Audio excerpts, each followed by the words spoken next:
Thank you. See, I told you that feminism wasn't dead. That is a sign that feminism is not dead. What you just saw was a 3-day intensive conversation with over 42 interviewees. We asked them not only if they were a feminist, and they could say yes or no to that answer, but we asked them how they defined feminism. And it was an engaging conversation. Tonight, we have a number of participants in this room that participated in that video series. So if you were somebody who came in on that Friday and Saturday and spent time with us, could you please stand up and can you join me in thanking them for giving us their time?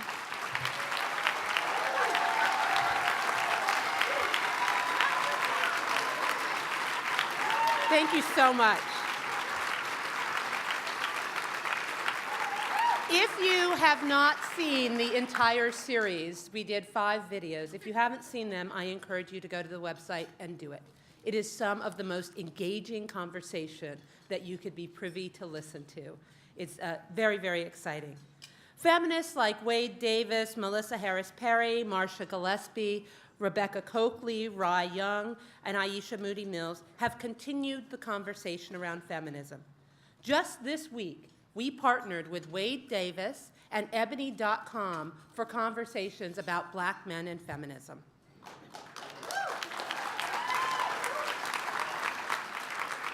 So not only is feminism not dead, the notion of what feminism is, who feminists are, is evolving. And we are seeing that evolution of diversity in people, not just those in the room, not just those in the video, but in the grassroots movements that we are seeing on the ground across this country. The Ms. Foundation has been at the forefront of sitting at the nexus between history and the future.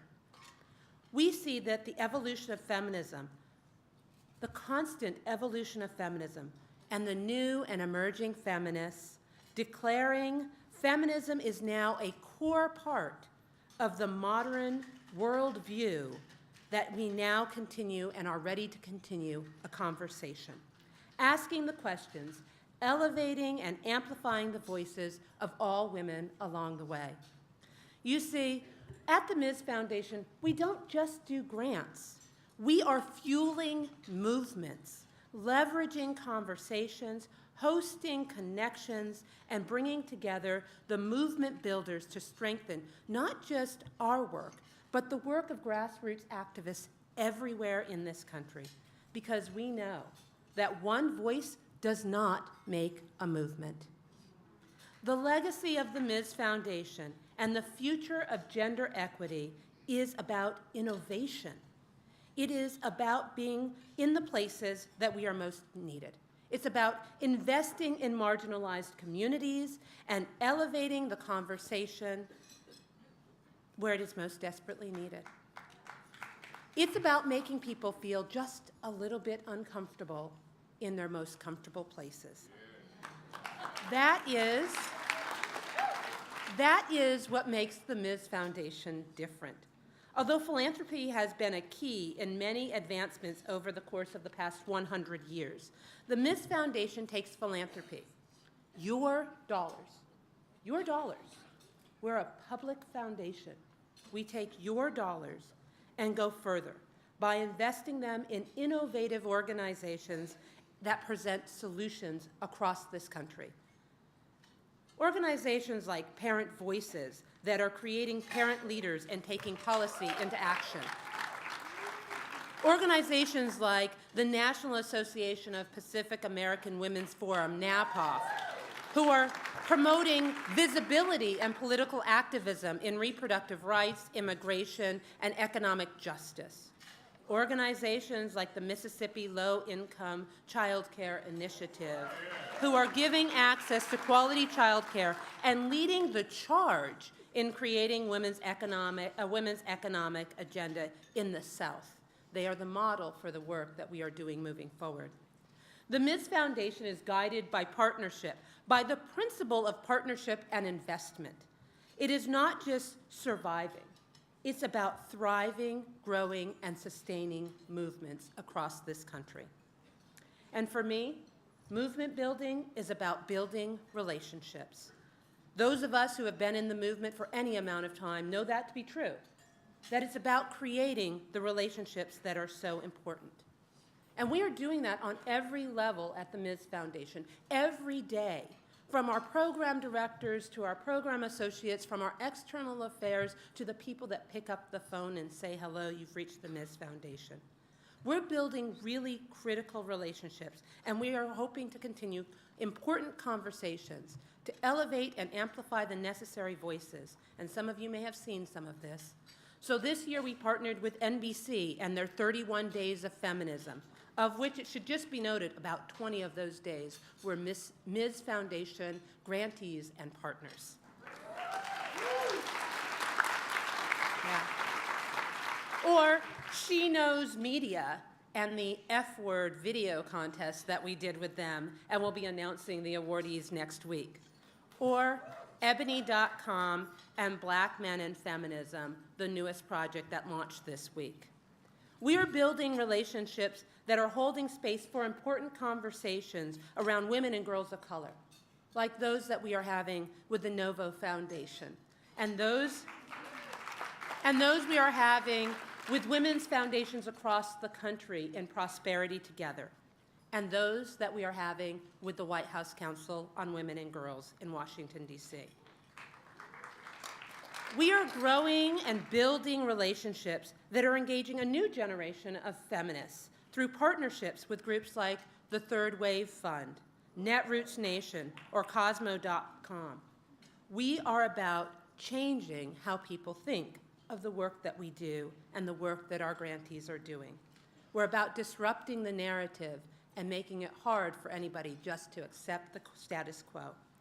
And these are just some of the incredible partnerships that are taking place at the Ms. Foundation that we have made and that we continue to make to ensure that we will grow and leverage and innovate in our work. Last year, I talked about my listening tour, of which I met many of you on. I traveled to over 43 cities and over 50,000 miles in conversations with grassroots advocates, activists, and stakeholders. And I promised that we would continue to build more wells, and we have done just that. We have traveled over the past year.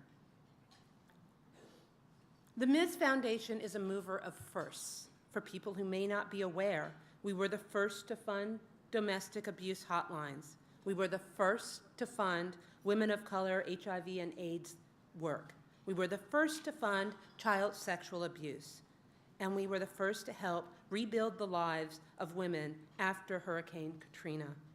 And we were the first, and we will now continue our work in those spaces of firsts as we shift the legacy in our safety conversation to be directed towards what is happening on the ground in a more concrete way. And we are going to be the first who will really be looking at a women's economic security agenda in the South. In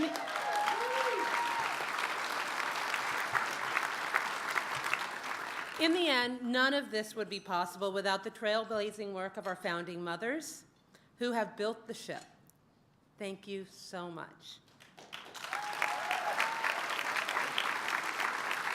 Or to the amazing board who has given us this platform to do the work that we are all part of today.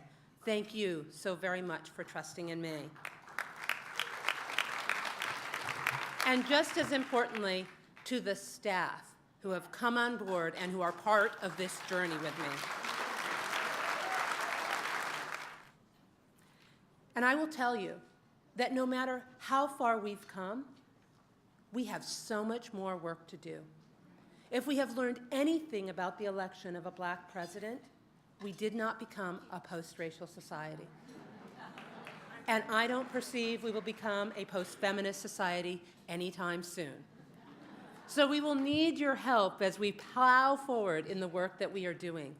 This is some of the most exciting and challenging and frustrating times when we recognize that women's reproductive health is on the verge of being lost with just one wrong appointment to the Supreme Court, or that women are being made visible with assumptions around what we are doing with our bodies, or women will continue to be paid less than men, and communities of colors will continue to be marginalized. So I ask you to join me tonight in being one of those kind of people that I have on my wall in my office.